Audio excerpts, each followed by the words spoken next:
চ্যানেলে নতুন হয়ে থাকলে চ্যানেলটা অবশ্যই সাবস্ক্রাইব করে দিও আর পাশে থাকা বেল আইকনটা প্রেস করে দিও যাতে আমার ভিডিও সবার আগে তোমার কাছে পৌঁছে যায়। আজকে আমি চলে এসেছি একটা দারুণ রেসিপি নিয়ে, সেটা হচ্ছে ওটসের চিল্লা।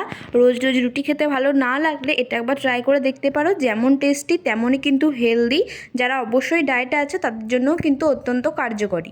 তো চলো দেখে নেওয়া যাক এর জন্য কী করতে হবে। প্রথমেই নিয়ে নিচ্ছি এখানে ওটস, 2 থেকে আড়াই চামচ মতো ওটস নিলাম। এরপর এটাকে খুব ভালোভাবে গুঁড়িয়ে নেব মিক্সিতে। এই যে দেখো গুঁড়িয়ে নিয়েছি এটাকে, এই গুঁড়োটাই আমাদের দরকার। এরপর এতে দিয়ে দেবো বাকি উপকরণগুলো। 1 চামচ দিয়ে দিলাম সুজি, দিয়ে দেবো 1 চামচ মতো বেসন, এরপর দিয়ে দেবো একটা ডিম ফাটিয়ে। এবার এখানে যারা নিরামিষ খাও তারা এই ডিমের বদলে এখানে টক দই ব্যবহার করবে, কোনো অসুবিধা হবে না। এরপর এই ডিমটা দিয়ে একটু নুন দেবো এর উপর পরিমাণ মতো, একটু লবণ দিয়ে নেব। এরপরে এটাকে খুব ভালোভাবে মাখিয়ে নেব।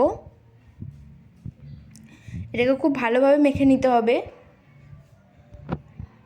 এই ডিমটা দিয়ে এটা পুরোটা মাখা যাবে না ঠিক মতোভাবে, এখানে তার জন্য একটু আমি জল ব্যবহার করেছি। তো এই জলটা দিয়ে এরপর ভালোভাবে মেখে নেব, ঠিক যেমনভাবে রুটি করার জন্য মাখা হয় সেরকমভাবেই মেখে নেব। এরপর এই মাখাটাকে, এই যে হয়ে গেছে দেখো, এই মাখাটাকে এরপর 10 মিনিট মতো রেখে দেবো। বাকি যে সবজিগুলো নিয়েছি সেগুলো দেখিয়ে দিই তোমাদের। নিয়েছি এখানে পেঁয়াজ ছোটো ছোটো করে কুচিয়ে রেখেছি, নিয়েছি বিনস, নিয়েছি গ্রেট করে রাখা গাজর, আর নিয়েছি এখানে কাঁচা লঙ্কাটাও কুচিয়ে নিয়েছি খুব ভালো করে। এরপর এই বিনসগুলো দিয়ে দিচ্ছি এখানে, একদম ছোট্ট ছোট্ট করে কেটে নিতে হবে বিনসগুলো। এরপর পেঁয়াজটা দিয়েছি, পেঁয়াজটা একদম সরু সরু করে কাটতে হবে, ছোট্ট ছোট্ট করে। আর এরপর দিয়েছি লঙ্কা। এবার এখানে যে যেমন পরিমাণে ঝাল খাও সেই অনুযায়ী লঙ্কা দিও। আর এরপর দিয়ে দিচ্ছি গ্রেট করে রাখা গাজর। এখানে তোমরা আরও যে কোনো সবজি চাইলে ব্যবহার করতে পারো, কোনো অসুবিধা নেই। এরপর দিয়ে দিচ্ছি 1 চামচ গোটা জিরে, আর দিয়ে দিচ্ছি কিছুটা পরিমাণে গোলমরিচের গুঁড়ো। এরপর এতে দিয়ে দেবো অরিগ্যানো। এই অরিগ্যানোটা না থাকলে দেওয়ার কোনো দরকার নেই, কোনো অসুবিধা হবে না। এরপর এটাকে খুব ভালোভাবে মাখিয়ে নেব, এই সমস্ত সবজিগুলো দিয়ে খুব ভালোভাবে মাখিয়ে নেব।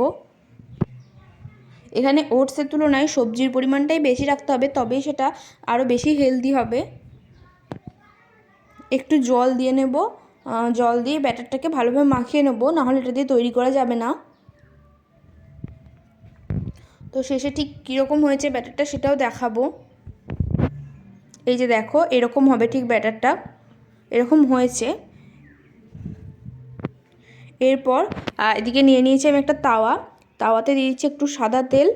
সাদা তেলটাকে এরপর খুব ভালোভাবে পুরো তাওয়াটাতে মাখিয়ে নেব, একটু গরম হওয়ার জন্য অপেক্ষা করব। গরম হয়ে এলে যে ব্যাটারটা তৈরি করেছিলাম সেই ব্যাটারটা দিয়ে দেবো এই তেলের ওপর। এখানে তোমরা চাইলে এটাকে আর একটু পাতলাও করতে পারো, কোনো অসুবিধা নেই। এরপর এই ব্যাটারটাকে খুব ভালোভাবে দিয়ে দিচ্ছি এবং এটাকে চামচের সাহায্যে একটু বড় করে দিচ্ছি, যাতে মাঝখানটা মোটা না থাকে। মাঝখানটা একটু বেশি মোটা থাকলে সেক্ষেত্রে কিন্তু এটা ভাজাতে অসুবিধা হতে পারে, ভেতরটা ভাজা নাও হতে পারে।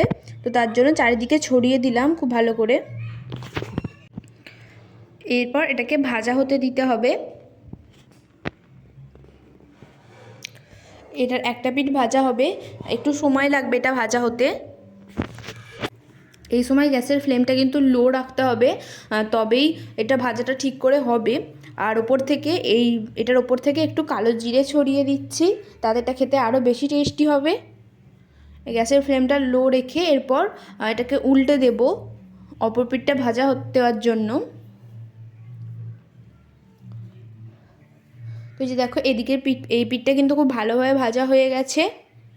অপর পিঠটাও ঠিক এইভাবেই ভাজতে হবে, এরকমভাবে 2-3 বার উল্টে পাল্টে একটু নিতে হবে।